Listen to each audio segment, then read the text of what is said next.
Muy buenas tardes, amables televidentes. Sean todos y todas bienvenidos a Los Defensores, el programa premium de Ruta 66. Hoy es sábado 21 de marzo, año 2026.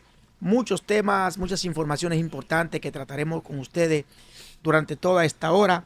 Pero hoy sostendremos un interesantísimo conversatorio con el profesor, sociólogo Juan López, quien es un miembro más de este equipo. He decidido invitar al profesor Juan López porque hace unos días que no nos visita y nos pone al tanto sobre su parecer de la panorámica tanto nacional como internacional. Profesor Juan, esta es su casa. Buenas tardes. Gracias Valentín. Contento de poder ponerme en contacto con tu radio oyente, televidente, que es siempre una gran cantidad.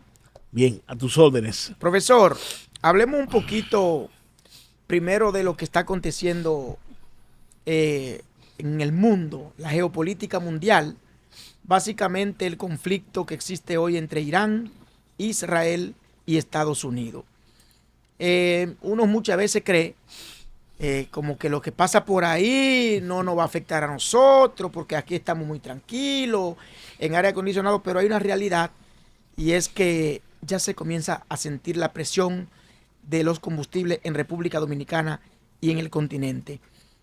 Su opinión sobre lo que acontece por allá y cómo eso puede repercutir en República Dominicana. Bueno, mira, en primer lugar, esa guerra desatada, iniciada por Israel, Estados Unidos, ha puesto al mundo en ascua, al mundo, no solamente a nosotros.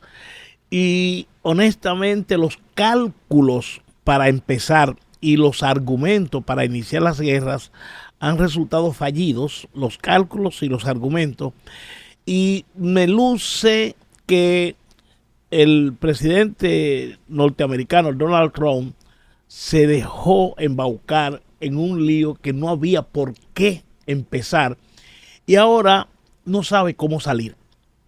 Está entrampado en una lucha que no tenía razón de ser y que va a repercutir hacia el mundo y también al interior de los Estados Unidos en tres vertientes. Repercutirá en Estados Unidos en términos económicos, en términos de la imagen y la aceptabilidad de la gestión del presidente Trump y en las elecciones que habrá de congresuales que habrá de celebrarse en el mes de noviembre en los Estados Unidos.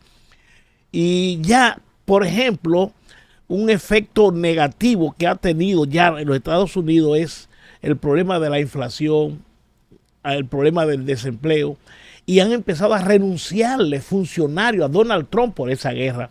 El jefe de seguridad nacional protestó formalmente y presentó su renuncia porque entiende que no había razón para la guerra, ni argumentos ni razones, y que las consecuencias van a ser catastróficas para el mundo y para los Estados Unidos. Entonces, para nuestros países que dependemos de la situación económica internacional, tanto en la materia prima de muchos productos como en el mismo combustible, van a tener consecuencias devastadoras en términos económicos. La inflación, pero también habrá escasez de algunos productos y eso implica que la canasta básica alimentaria, la alimentaria, va a tener un efecto inflacionario de consecuencia impredecible.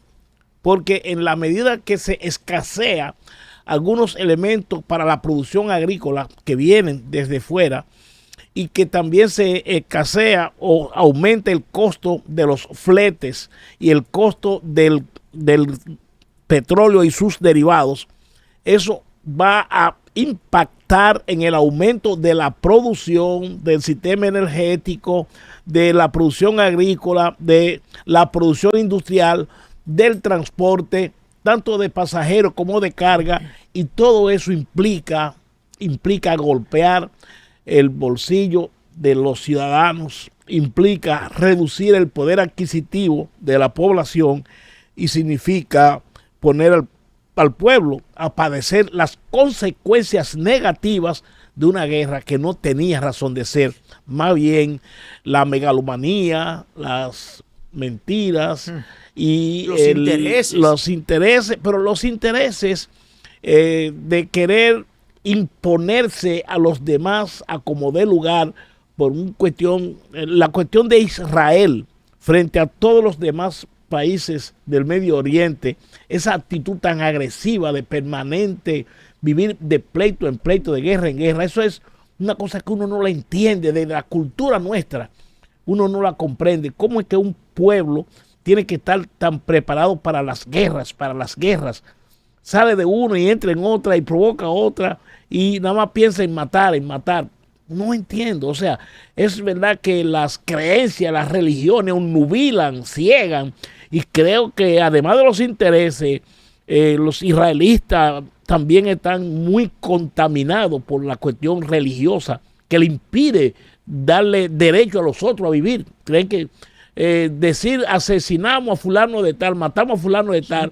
decirlo, óyeme, con esa alegría, eso es para nosotros, por lo menos la cultura nuestra, eso es inaceptable. Profesor, ¿considera usted que ante ese escenario que usted plantea, y con razón dice, que esta guerra podría incrementar el costo de la canasta en República Dominicana? Así es. Podría provocar realmente un encarecimiento de bienes y servicios. ¿Podría esto incidir en la salida del PRM de cara al año 2028?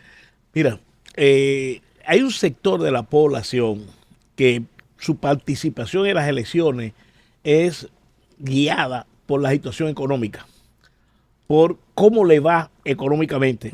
Y cuando la situación económica le desfavorece, le pasa factura al gobierno de turno. Si hay crisis económica, puede estar seguro que la población mayoritariamente le dirá hasta aquí llegó el PRM como gobierno, y le va a pasar factura cual que sea su candidato, porque no es un problema de partido, sino un problema de las necesidades del pueblo. Y si las cosas siguen como van, primero, el año 2025 fue económicamente malo y este pinta igual o peor. Entonces, si las elecciones nos agarran en un ambiente económico depresivo para la población, con inflación, con estanflación, que se estanca el incremento del Producto Bruto Interno y al mismo tiempo aumenta los precios de los productos, si se produce esa combinación de recesión más inflación, no hay gobierno que lo aguante. Estanflación, así es. Es la combinación. Así es. Profesor, no hay gobierno que lo aguante. En el tema educativo, a propósito de que usted es un educador, un formador y es sociólogo, se ha estado ventilando en el país la propuesta de ver cómo a los niños en las escuelas se les impide el uso de aparatos tecnológicos. Sectores a favor, otros en contra, aunque no lo dicen públicamente. Entonces me gustaría escuchar qué usted opina sobre este particular de la tecnología en las escuelas y cómo eso está incidiendo en el comportamiento y en el desarrollo del niño. Bueno, en primer lugar, yo soy profesor activo. Imparto 4 asignaturas en la Universidad Autónoma de Santo Domingo. Eran jóvenes estudiantes de profesiones de medicina, de ingeniería, de derecho, etcétera. Entonces quiero, a partir de mi experiencia, además de que tengo una hija nieta de 16 años que vive con nosotros, ver el problema de la tecnología en su cruda realidad. En primer lugar, un machete, un cuchillo es útil para el ser humano, para el trabajo, pero también se utiliza para acabar vidas. Sí. Todo depende del uso que le den. Eso pasa con la tecnología. El celular tiene muchísimas cosas que son útiles, importantes, no solamente para la comunicación, hasta para hacer tareas, hacer ejercicio. Pero el problema es que tiene una adicción que es terrible. En mi aula, yo le impido a los estudiantes que mientras estemos en clase no pueden usar el celular. Porque imagínate uno explicando un tema concentrado y un estudiante hablándose por teléfono o chateando. No hay forma, o sea, él no está poniendo atención en clase, pero al estudiante al lado tampoco. Y cuando uno está explicando algo y ve que ese estudiante, en vez de poner atención, está chateando, eso desconcentra. No hay forma. ¿Usted está de acuerdo con la propuesta de educación? Claro que sí. Es que ya eso se está universalizando, de que en las aulas los celulares no pueden utilizarse. es que no hay forma de que un estudiante con un celular abierto, con tantas informaciones, provocaciones que hay, que ofrecen ese YouTube, que ofrecen el Google, todas esas cosas, no hay forma de que él pueda atender a la clase. Entonces, si lo va a usar para una tarea, para buscar alguna información, que lo haga fuera del aula, pero en el aula no es prudente. No hay forma de que un estudiante ponga atención al desarrollo de un tema mientras usa al mismo tiempo un celular. Voy a en aprovechar, consecuencia, nosotros aprobamos y apoyamos de que en las aulas los celulares no se utilicen, no solamente los estudiantes, tampoco el maestro. Tampoco el maestro. Porque una de las propuestas del Ministerio de Educación es que el maestro lo utilice en modo vibrador. No, es que no puede, es que si se pone a hablar, imagínate, un maestro está dando clase y le llega una llamada o una cuestión y va a coger la llamada, va a interrumpir, además le da el ejemplo negativo. Tiene dos efectos, no tiene razón. Profesor, antes de entrar al plato fuerte, que es la parte política, el análisis político, y aprovechando su condición de sociólogo, me gustaría hacerle o compartir con usted, a ver cuál es su opinión, una propuesta del senador de la Romana, Eduardo Espíritu Santo, no sé si la ha escuchado, donde Eduardo está proponiendo que se le haga un cambio a la ley 5088, que es la ley de drogas de República Dominicana, específicamente al artículo 75, donde él dice que no sean castigados con cárcel aquellas personas que consumen droga de manera regular, como se dice en buen dominicano, los adictos o los viciosos, sino que cuando estas personas sean detenidas con la cantidad que permite la ley, que la ley lo que dice es que en República Dominicana es permitido 1 gramo de cocaína, si 20 gramos de marihuana y 5 gramos de hashish. ¿Qué usted opina sobre esta propuesta de que no sea judicializar a esa persona, sino más bien, si se demuestra que es adicta, que se lleve a un centro de capacitación? Mira, el problema de la droga es un tema que hay que manejarlo con mucha prudencia, con mucha delicadeza, por todas las consecuencias que tiene. Porque desde que un joven, una persona se hace adicta a una droga determinada, ya a partir de ahí se convierte en un problema social. O sea, una persona que se convierte en adicto a cualquiera de los estupefacientes se convierte en un problema social para su familia, para el sector en que se desenvuelve, se hace hasta improductiva, es un problema. Entonces, ¿qué tiene nuestra sociedad para manejar, para abordar a esas personas que se convierten en adictas? La cárcel pura y simple resuelve eso el problema. Observen un dato. ¿Desde qué tiempo se lucha en todos estos países contra la droga? Y se ha detenido, ha disminuido el consumo de droga, el tráfico, la venta de droga. No, al contrario, aumenta. Porque las medidas que se están implementando, más que reducirla, la incentivan. Porque encarecen los costos de la droga, entonces los adictos, cual que sea su costo, la van a buscar. Y entonces acuden al latrocinio, al robo, a la ratería, para darse un pase. Y la violencia callejera, barrial. ¿Usted cree que esa propuesta hay que estudiar, hay que verla más profunda? Claro, son varios factores los que influyen. Hay que tomar en cuenta no solamente ver la sanción per se, sino tomar en cuenta las características de esa persona, la posibilidad de su rehabilitación, dónde llevarla, cómo rehabilitarla, porque acuérdate, si la situación familiar, económica es precaria, ya ahí hay una dificultad para rehabilitar a esa persona porque tiene un costo. Y si su familia no tiene cómo abordar y el Estado no tiene todavía en nuestro país cómo darle un tratamiento adecuado a esa persona de precarios recursos económicos que se convierte en adicto, cómo ayudarlo a rehabilitarse. Observa que aquellas organizaciones no gubernamentales que se dedicaban a ayudar a los jóvenes adictos han empezado a disminuir su influencia en la sociedad porque la capacidad económica para ayudar a salir a la persona no le permite atender a la cantidad de jóvenes y personas que cada día caen en la adicción. Ese es un problema. Entonces hay que manejarlo con mucha prudencia, con mucha delicadeza, no solamente aplicando la cárcel, las leyes, sancionando se resuelve. Hay que buscar el problema médico, el problema de rehabilitación, el problema psicológico, el problema familiar, todas esas cosas, porque el tratamiento a un adicto de barrio pobre es diferente al tratamiento de un adicto de la clase media alta. La forma de abordarlo es diferente. Entonces, todos esos factores hay que tomarlo en cuenta y aplicar una medida de que vamos a una ley preso y hagamos esto, no. Déjelo Yo suelto. creo que es el momento idóneo para abrir un debate Exactamente. sobre ese particular. Totalmente de acuerdo. Estamos conversando con el maestro, sociólogo, político, Juan López. En esta primera fase del programa abordamos algunos temas sociales. Vamos a la pausa y al retornar hablemos de política para que el profesor nos analice el panorama político actual y el posicionamiento de los tres principales partidos en República Dominicana. Retornamos en breve.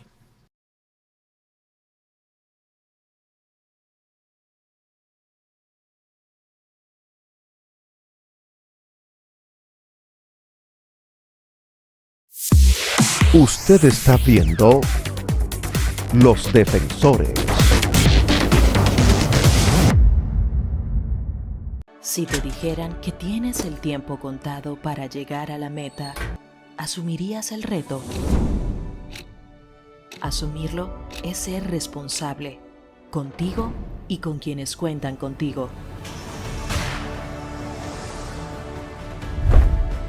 Cada carrera es distinta, pero no por eso menos importante. Sin embargo, hay momentos en los que el tiempo récord se convierte en nuestra única meta. 511, tu nuevo número de asistencia vial. Pedro Enrique Sureña fue un gran filósofo, ensayista, crítico literario, educador y humanista de talla continental. Ayudó a definir qué es América Latina desde la lengua, la cultura y la literatura, gracias a su dedicación y enorme disciplina. Esa disciplina que Immanuel Hermosén lleva en su esencia y que junto a la dedicación que Emil Peralta pone día y noche a sus estudios, hizo que la República Dominicana alcanzara los mejores resultados de la historia en las Olimpiadas Iberoamericanas de Matemáticas. Aunque el reto parezca imposible, no le bajes para que nuestro país suba. De eso se trata ser dominicanos al 100 siempre.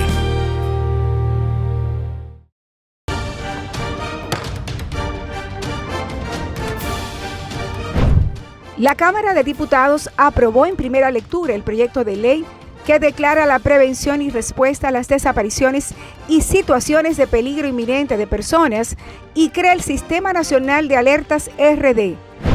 Además, refrendó en única discusión la resolución aprobatoria del Acuerdo de la Convención de las Naciones Unidas sobre el Derecho del Mar relativo a la conservación y el uso sostenible de la diversidad biológica marina de las zonas situadas fuera de la jurisdicción nacional.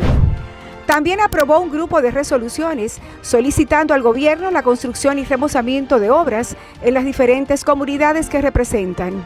Mientras el presidente del órgano legislativo, Alfredo Pacheco, junto al presidente de la Junta Central Electoral, Román Andrés Jaques Liranzo, encabezó la apertura de entrega de la nueva cédula de identidad y electoral a legisladores. Cámara de Diputados de la República Dominicana. Siga disfrutando Los Defensores.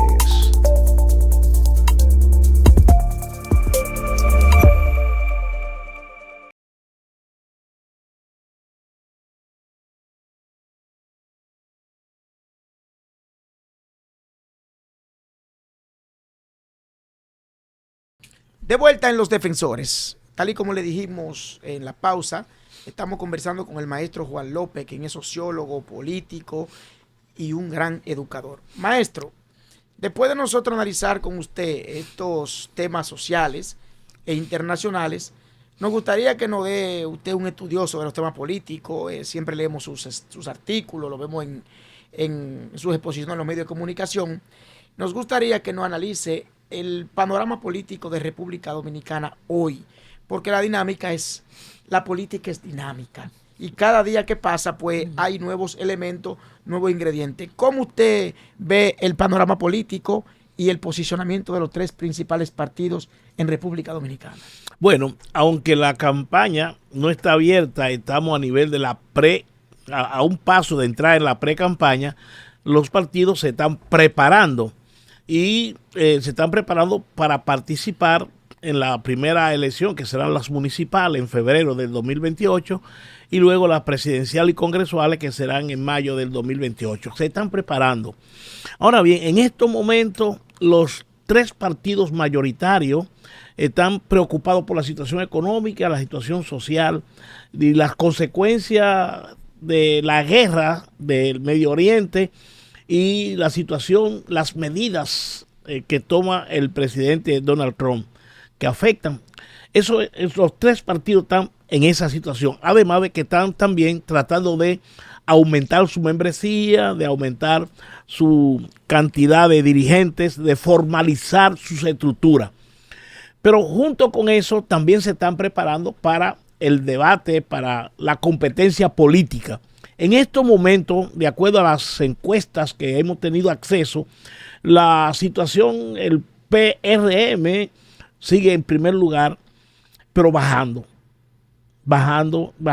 más frecuentemente, con más intensidad de lo que uno se imagina. La encuesta que usted ha visto, para seguir en esa misma línea, ¿a quién le dan favorito en el PRM? ¿A David, a Carolina? Sí, todavía David está en primer lugar y le sigue doña Carolina en segundo lugar.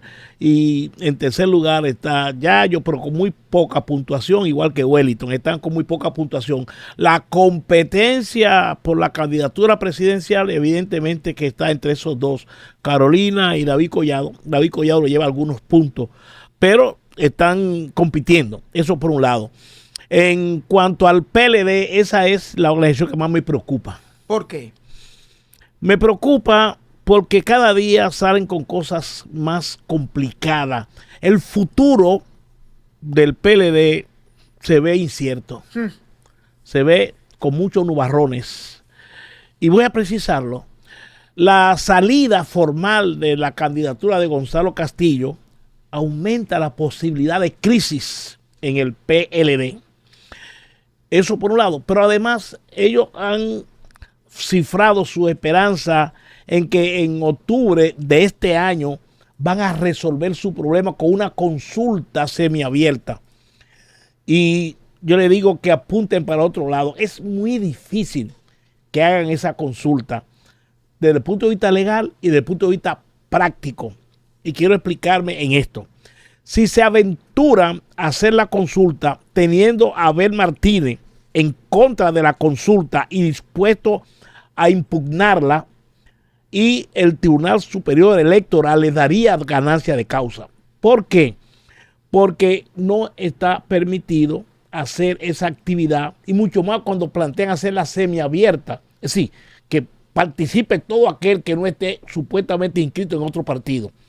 Entonces, si se aventuran a hacer esa consulta que va a ser impugnada por Abel, ¿qué pasará si entonces el Tribunal Superior le da ganancia de causa, como puede ser perfectamente? Y ahí tienen un problema. Pero el otro problema es que Francisco Javier García, que tiene supuestamente una mayor campaña y que tiene mayor posibilidad, sin embargo las encuestas están muy por debajo, sí, está muy bajito, ¿no? Sí. Y encima de él están tanto Gonzalo Castillo como Abel Martínez. Y todo parece que va a haber un concierto, que va a haber un grupo que se va a unificar en contra del sector de Danilo y Francisco Javier. ¿Se podría Francisco ir del PLD si pierde? Bueno, no solamente Francisco. Si tú preguntas, si gana Francisco, Abel Martínez se va a quedar a apoyar a Francisco Javier García, pero Gonzalo se va a quedar a apoyarlo. Mariotti se va, o sea, ese grupo tiene una actitud hostil, definida, frontal, contra el proyecto de Francisco Javier, que dicho sea de paso, en las encuestas a las que hemos tenido acceso, aparece con muy poca intención del voto. Francisco Javier aparece muy por debajo de Gonzalo, muy por debajo de Abel Martínez. Incluso a veces aparece por debajo del mismo Domínguez Brito. Por el único que él siempre aparece por encima es de Charlie Mariotti. Pero después está por debajo de todos los demás. pero hay un sector del danilismo ortodoxo que está tirado a los brazos de Francisco Javier, y eso es muy delicado. Entonces, ¿cuál sería el resultado de esa consulta interna en el caso de que se haga? La Junta Central Electoral le va a facilitar los locales, las maquinarias, como se hizo en la consulta del año 2022 para la que salió Abel Martínez. No lo va a facilitar porque está prohibido. Entonces, si ellos son los que van a hacer sus elecciones internas, ¿en qué local lo van a hacer? ¿Tú sabes que el local del partido PLD han desaparecido? ¿En qué local lo van a hacer? A nivel nacional. A nivel nacional. Tienen muy poco. Bueno, pueden tomar la Casa de la Cultura de los Pueblos. Sí. Bueno, se lo facilitarán, acuérdate. Eso habría que verlo. Eso por un lado. Porque el gobierno tendrá control de esa cosa, y si el gobierno le dificulta, o sea, las escuelas se la van a facilitar. No, es que eso no O sea, lo que te quiero decir, primero, pero ¿quiénes van a ser los que formarán la mesa para esas elecciones? Digamos, 3 personas, pero uno de ellos está con Francisco Javier, otro está con Abel, otro está con Gonzalo. Y ellos son los que van a dirigir la mesa electoral. No hay independencia. ¿Cuál es lo que va a haber ahí? Va a haber conflicto entre ellos. O sea, la situación del PLD. Pero veamos que sus resultados sean aceptados por todos. ¿Cuál será la cantidad de personas que irá a votar en esas elecciones? ¿Sabía que ellos no llegaron a 400,000 en las elecciones que ganó Abel Martínez? Que sacó un 10. Así, que sacó un 10, digo, por en la consulta que hicieron. En la consulta de ahora, donde tienen más debilidades, menos problemas, ¿tú crees que llegarían a 300,000 personas? Eso es difícil. Entonces, ahí, ¿qué imagen presentará ante el pueblo? ¿Usted se imagina que ellos hagan eso y digan, no vamos a presentar los resultados? Sí. O le den larga, un mes, 2 meses, Sí. y después Y traten de manipular los datos para presentar. Eso sería pecaminoso. O sea que, analícenos ahora la fuerza del pueblo. La fuerza del pueblo tiene al presidente Fernández como su candidato visible. Aunque hay un sector extra partido, fundamentalmente desde el PRM y hasta del PLD, que promueven a Omar Fernández como una forma de crear una cizaña entre padre e hijo. Y todo parece indicar que esa estrategia no dará resultado, porque la relación que existe entre Omar y Leonel es una relación no solamente de padre a hijo, sino también una relación afectiva, política, y ellos no son ingenuos. De manera que en la fuerza del pueblo el camino está mucho más claro, más expedito, y que Omar será candidato a senador, Leonel será candidato a la presidencia, y ahí no va a haber ningún tipo de problema. El problema está en el trabajo que tiene que realizar, en poner la estructura partidaria a moverse en el seno del pueblo, a conquistar, a mandar, a llevar el mensaje y presentar una imagen de que tienen capacidad para enfrentar los problemas que afectan ahora y afectarán al pueblo una vez consumadas las elecciones. De eso, esa es la tarea de la fuerza del pueblo. Pero ellos no tendrán inconveniente a la hora de seleccionar su candidato presidencial, que desde ya se luce que será el presidente Fernández, y que Omar va a repetir perfectamente su candidatura a senador por el Distrito Nacional. Maestro, hay quienes dicen que si Gonzalo resulta ser el candidato del PLD, eso de alguna forma disminuiría el crecimiento de la fuerza del pueblo. ¿Qué usted opina de eso? Que Gonzalo es una amenaza para la fuerza del pueblo. Está bien. Oye, lo siguiente. En este país, después de las elecciones de la muerte de Trujillo, ningún partido ha ganado elecciones solo. Siempre tiene que haber alianzas. Y el PLD no tiene posibilidad de alianza con nadie. Ay. Sí tiene alianza. Oye, el PLD, su alternativa del PLD es ir solo, como pasó en las elecciones pasadas. Porque el PLD hizo alianza para las elecciones municipales y congresuales, pero para las elecciones presidenciales fue solo. ¿Y cuál fue el resultado? Un 10%. Entonces, ahora, ¿qué partido de los pequeños tiene simpatía con el PLD? En el 2000, hasta el 2016, con el PLD participaban 12 y 15 partidos como aliados. En el 2020 y en el 2024, sin un solo partido, no fue con ningún solo aliado. Nada. Ni un solo aliado llegó, ni en el 20 ni en el 2024. Porque aquí los partidos aliados es según la posibilidad. Claro, cuando no le ve posible, no se han convertido en bisagra. Así es.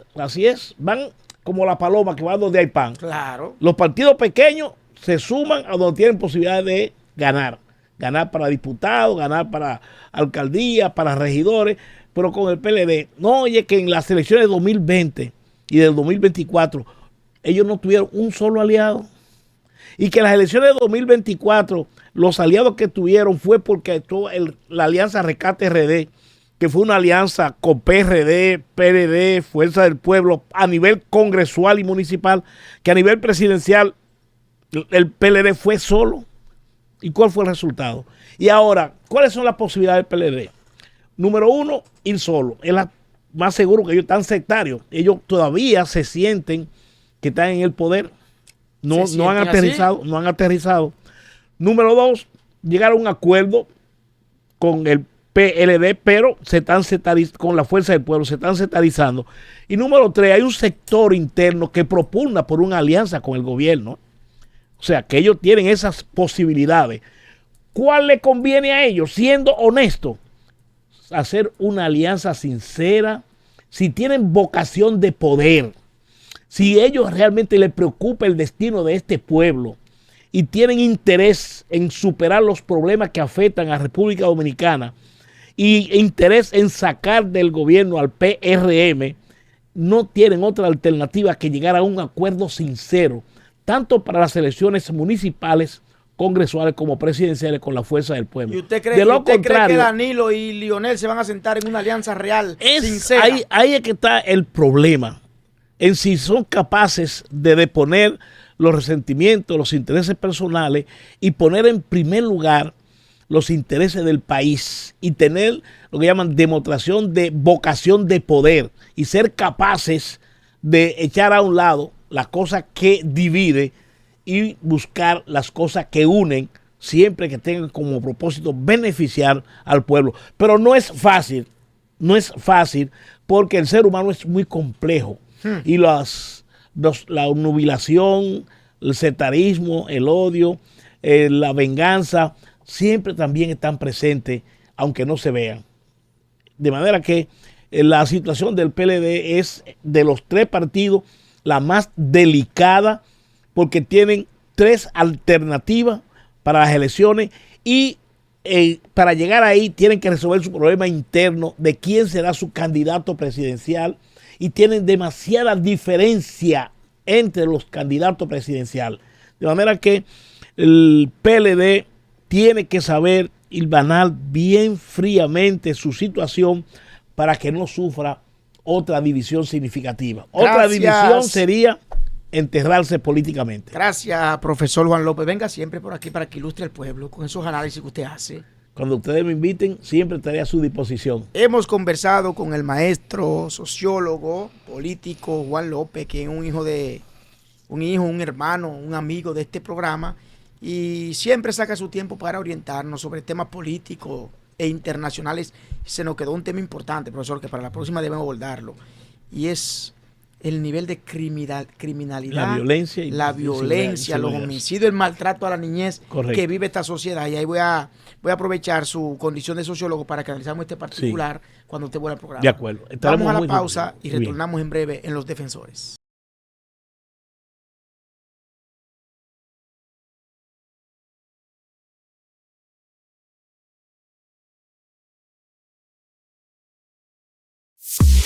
Usted está viendo Los Defensores.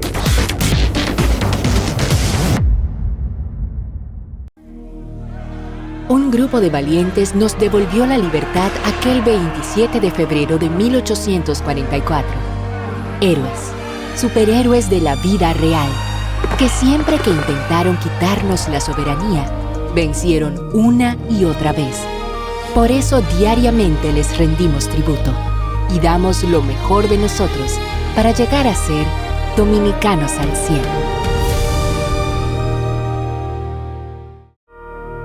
Juan Pablo Duarte no solo fue un político, sino también un gran educador que creía en la enseñanza para la libertad y el progreso, ofreciendo clases gratuitas e influyendo en el pensamiento de los jóvenes para defender a la patria. Doña Esperanza es como Duarte, todos los días se levanta en Pedernales a enseñar la historia y los valores que nos caracterizan. Para que la patria siempre esté con nosotros. Sean dominicanos al 100 siempre. Si te dijeran que tienes el tiempo contado para llegar a la meta, ¿asumirías el reto? Asumirlo es ser responsable, contigo y con quienes cuentan contigo.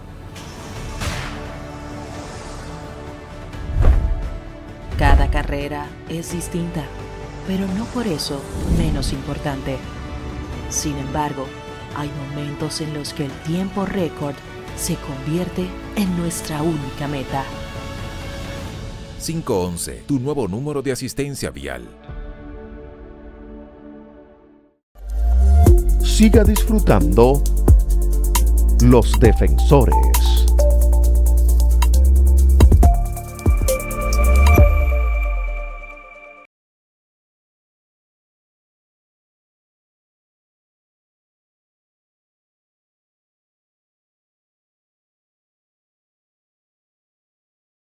De vuelta en Los Defensores, amables televidentes, amables amigos, y luego de escuchar este interesantísimo conversatorio con el profesor Juan López, ese despliegue de ideas de los temas políticos, económicos, sociales del país, quiero tratar con ustedes algunos temas ya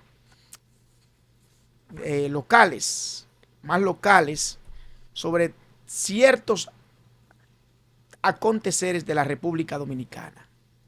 Caramba, miren cómo quiero comenzar el abordaje de este tema. Cuenta una historia de la Biblia que cuando Dios tomó la decisión de destruir Sodoma y Gomorra, ahí vivía uno de sus más fieles seguidores, una de las figuras, diría yo, de la Biblia con más importancia y más connotación, que es Lot. El creador toma la decisión y le dice a Lot, en tal fecha voy a destruir esta ciudad porque el pecado rebosó la copa. Escúchenme por dónde voy para que me sigan la narrativa de los argumentos.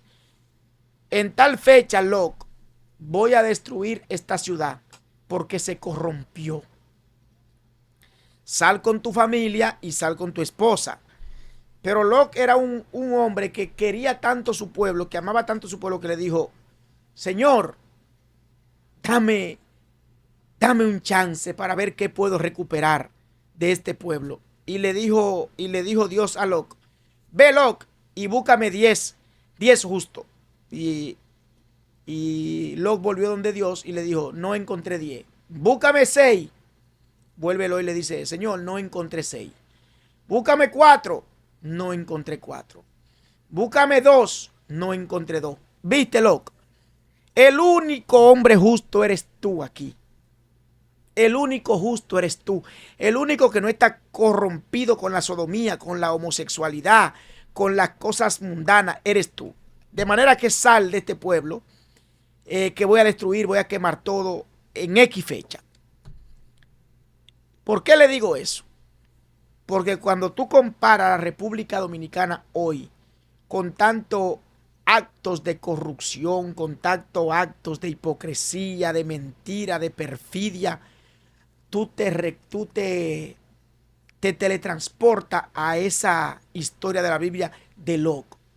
Así anda la República Dominicana, parece ser. Aquí no hay un justo. En la administración del Estado no hay un solo justo. No hay una gente por la que tú puedas meter la mano en candela. No hay una gente que tú puedas decir, esa persona es íntegra, esa persona es honesta, esa persona tiene componentes de integridad. No hay uno. Valentín, ¿por qué tú dices eso? Miren lo que acaba de acontecer con Adolfo Pérez, el director de INAVIMA. INAVIMA, lo que tiene que ver con la cocina y con la comida de los niños en las escuelas. Este señor, su institución, la que él preside, colocó una una licitación de 151 millones de pesos para comprar gomitas multivitamínicas y entregárselas a los estudiantes. De entrada, se veía como un mamotreto. Esta licitación se ve, cuando lo que pudimos verla, vimos que se trataba de algo preparado para beneficiar gente. Mi compañera de programa hizo la denuncia en los medios de comunicación y cuando ella la hace, que esto explota hacia afuera, pues automáticamente retiran o cancelan la licitación, creando aún más incertidumbre y sembrando más duda en el pueblo, en el país. Oh, pero si estaba todo bien, si no había temas raros, temas extraños, si no había corrupción, si no había componenda, ¿por qué cancelaron la solicitud? Entonces, una persona como Adolfo Pérez, funcionario joven, con toda su carrera política por delante, con un futuro político promisorio, prometedor, verse envuelto en un escándalo de comprar gomitas sobrevaluadas para entregárselas a los niños en las escuelas. Cuando aquí lo que real y efectivamente debe hacerse es fortalecer el menú de los productos que los niños consumen. Menos carbohidratos, menos pan, menos harina, menos grasa, menos saturación. Menos pendejada en el almuerzo escolar y más hortaliza, más proteína, más componente nutritivo, porque a simple vista se puede ver que eso es una vaina montada, eso de esa licitación de esa gomita para beneficiar a alguien. Entonces, así no, de por Dios. Así no. Tan burdo, tan descarado. 151 millones de pesos.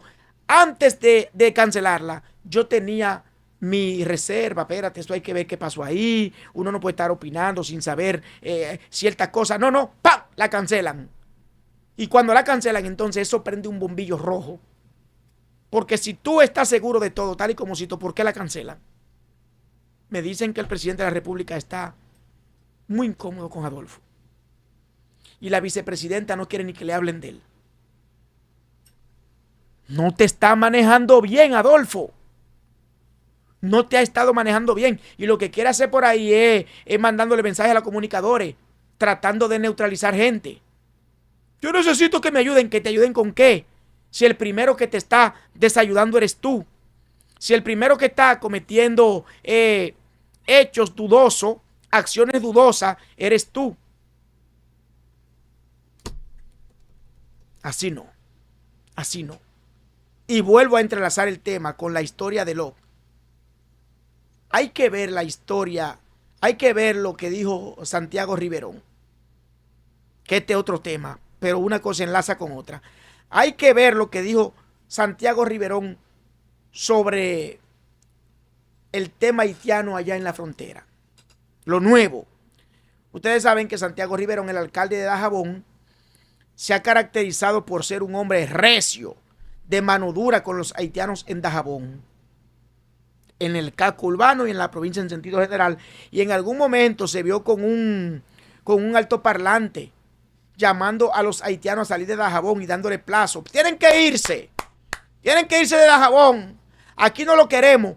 E inclusive Santiago Riverón se vio maltratando niños, menores de 10, de 11, de 12 años y así sucesivamente, agarrándolos por los brazos y por los tichers para que se vayan de Dajabón. Niños muriéndose de hambre, descalzo, en cuero, que dormían en el parque, en los parques de allá del municipio de Dajabón porque no tenían dónde aguarecerse. No, él fue al parque a recogerlo y a tratar de montarlo en camiones como si se tratase de ganado. Así actuó Santiago Riverón por mucho tiempo, el verdugo de los haitianos en el país.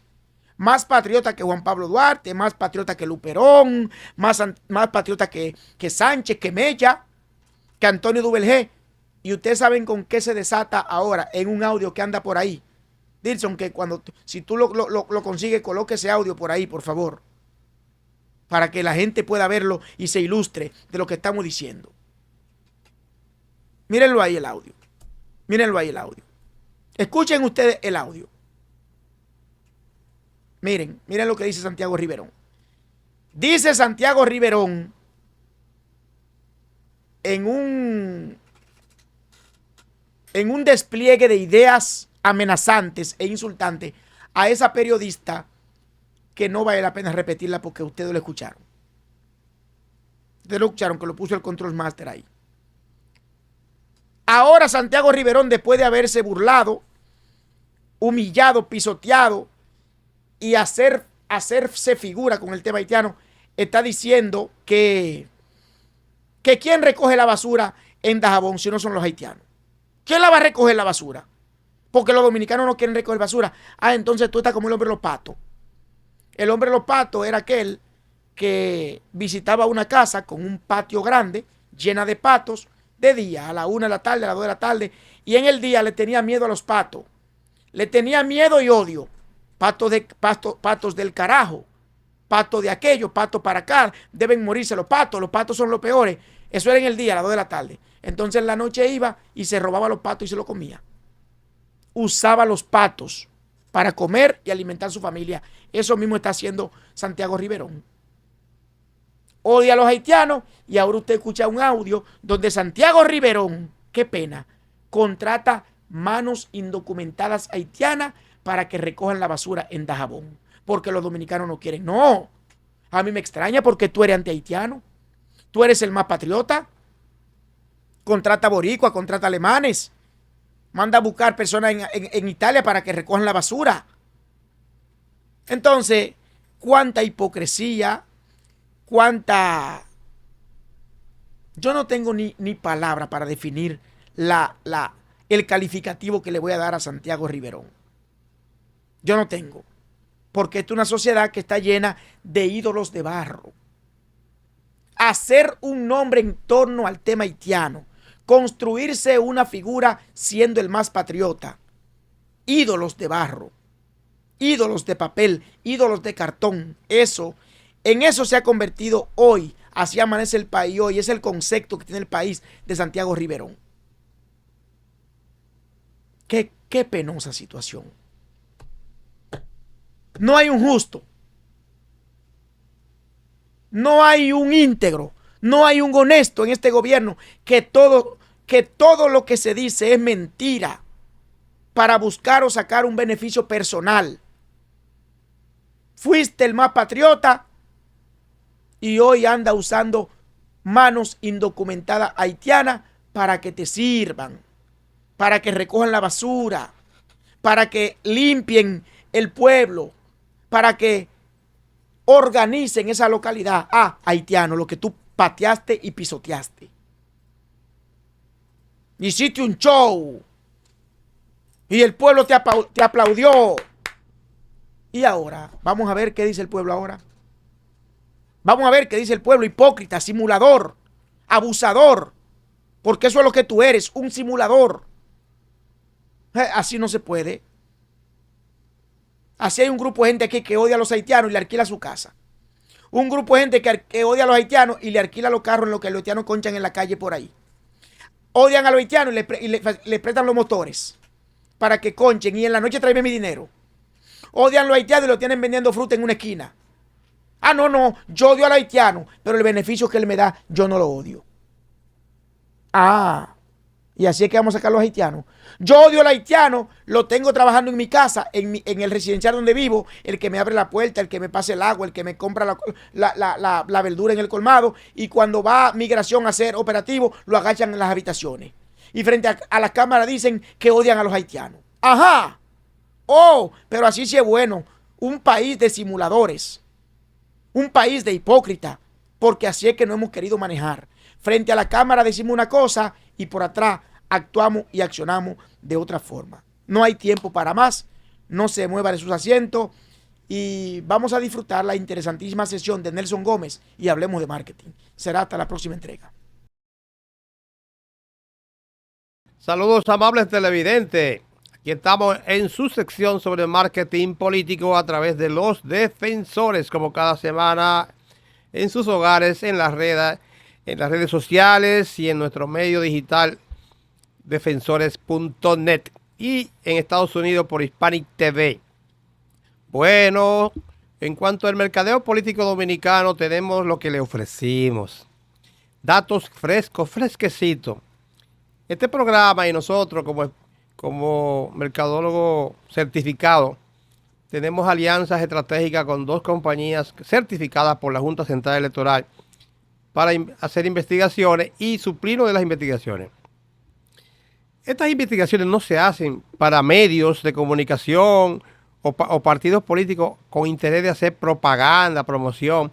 Por eso los datos que le vamos a dar, a mí no me importa que le moleste a un amigo o a un partido, pero es la realidad, es lo que está ocurriendo en este momento, a marzo. Según investigaciones que se hicieron hace una semana en todo el país, con más de 1.200 muestras de unos trabajos que se están haciendo para empresas extranjeras que quieren saber cómo está la situación política de la República Dominicana con miras a invertir, tenemos que el gobierno de Luis Abinader se está separando de lo que es el PRM y la política de su partido porque le está afectando por la situación económica que vive el país y una serie de factores que la gente castiga al gobierno. ¿Cómo se ha tratado de separar? Como él no va a reelegirse, pues está haciendo su tarea. Y fíjense cómo en el gráfico que vamos a ver de noviembre a marzo se ha recuperado 12 puntos el gobierno, que estaba en un 39% y ya tiene un 12%, y ahora tiene un 51%. O sea, el presidente se ha recuperado diríamos que en 4 meses de una manera satisfactoria. Y usted se pregunta, que la pregunta que se hace toda la gente, ¿pero qué hizo? ¿Qué ha hecho el gobierno? ¿Cómo está la cosa? Para recuperarse, ¿por qué? No, lo que pasa es que una cosa es lo que ven las opiniones técnicas, políticas, los greñuces de la economía, y otra cosa es lo que vive el pueblo, lo que el pueblo percibe así tontamente, lo guaguá, esa mezcla social. Entonces, miren las razones que nosotros como mercadólogos entendemos que le ha dado un repunte al gobierno. De ahí adelante, Edison. ¿Por qué se recupera el gobierno? La rendición de cuentas, mal o bien, como usted la quiera pintar, como la oposición la quiera pintar, lo repunta. Pero que la oposición le está respondiendo todavía a esta fecha, pero que lo que dice el PLD y lo que dice la Fuerza del Pueblo se está quedando en su WhatsApp de ellos, en su interna, porque no tienen dinero para invertir en publicidad como lo hace el gobierno, que todavía están hablando de los datos que presentó el presidente Abinader en esa rendición de cuentas. Luego va a la cumbre del Escudo de las Américas acompañado de una batería promocional enorme y se vende una historia alrededor de Trump, que Trump lo quiere, que Trump lo abraza, que Trump lo saluda. Eso en la población común no le cae bien, no lo ve mal, como él no es el candidato tampoco. Y luego repunta más ahora con el Clásico Mundial de Béisbol, donde, señores, se gastan un dineral fuerte. Entonces, lo que lleva a Toño Rosario a ese evento, ahí se gastó el presupuesto de presidencia, de turismo y de deporte. Ahora, una tareita para los que investigan los gastos del Estado. ¿Cuánto se gastó o se está gastando todavía en publicidad alrededor de ese mundial? Una cuña en ese mundial, que el Estado tenía mucha. Usted no se imagina lo que cuesta en dólares. No se lo imaginan. Con eso come una familia de clase media por 3 años. Nada más le digo eso. Ahora, la situación con la que se ha recuperado Abinader no se refleja en su partido. Ahora vamos a ver cómo están los partidos políticos al día de hoy. Al día de hoy, según las encuestas más serias que se están haciendo en República Dominicana, el PRM se mantiene estático a un 35,1%. La Fuerza del Pueblo se ha ido recuperando después de salir de su congreso con una serie de actividades que está haciendo permanentemente y están casi, es un empate técnico, 33,4%. El PLD se ha estancado en su 14%. Ahora, yo quisiera que ustedes me vieran qué está ocurriendo en esta misma semana con el PLD. Un líder de Barahona, el licenciado Pedro Peña Rubio, un destacado dirigente, se le fue, renunció. Ponme la imagen de eso, a ver si tú la tienes ahí. Que no estamos inventando, no estamos inventando. renunció Peñarrubio, óigame, en Barahona, que se le fue Castillo. Mientras tanto, en Samaná se juramentan con el doctor Radamés Jiménez, se juramentan una caterva, como dice la gente, cientos de dirigentes mezclados entre PLDistas, entre PRMistas. Tiene un videito ahí cuando está juramentando, para que lo vean que no es un invento mío, la juramentación de Radamés Jiménez en Samaná y otros pueblos del Cibao. Radamés Jiménez anda como una ambulancia verde recogiendo en todas partes. Tiene el videito ahí, dale para allá, para que no digan que fui yo que me inventé esto. Mire, eso es en Samaná. Ahí vemos a un futuro funcionario. Ahí están juramentando. Esos son gente con rostro humano. Rafael Camilo. Ahí está Dionis Sánchez. Señores, están en la calle y no es jugando, que está la gente de la fuerza. Señores, no es jugando. Ahora miren, vimos cómo están los partidos, pero los candidatos superan a los partidos políticos, porque los candidatos tienen otro tipo de atracción personal por condiciones muy específicas de historia, y veremos ahora cómo andan en resumen de los candidatos, cómo andan los principales. El principal del PRM sabemos que es David Collado, el principal de la Fuerza del Pueblo sabemos que es Leonel Fernández, y el principal del PLD sabemos que es Abel, porque el penco se cayó, el penco salió como una vejiga, ¡fua! Y como que se desinfló en el aire. Y entonces ahí tenemos que Leonel Fernández, duro, un 43%, David Collado le sigue atrás con un 39.5%, con todo lo que invierte en publicidad, señores, y toda la parafernalia del Estado. Y Abel se mantiene como a la cabeza del PLD. Otros, todos los partidos pequeños, los emergentes, no tienen ninguna posibilidad. Y más ahora que le han dado en la cabeza a los llamados independientes. La legislación dominicana, los partidos están protegiendo porque no quieren que afecten las franquicias partidarias. Señores, así andan las cosas electoralmente, políticamente en República Dominicana. Si usted no está de acuerdo con esta opinión, usted la rebate con argumentos, no con emoción, no con adjetivización. En Los Defensores estamos para informar, y la semana que viene, si Dios delante, le traemos más detalles sobre cómo anda el marketing político en la República Dominicana.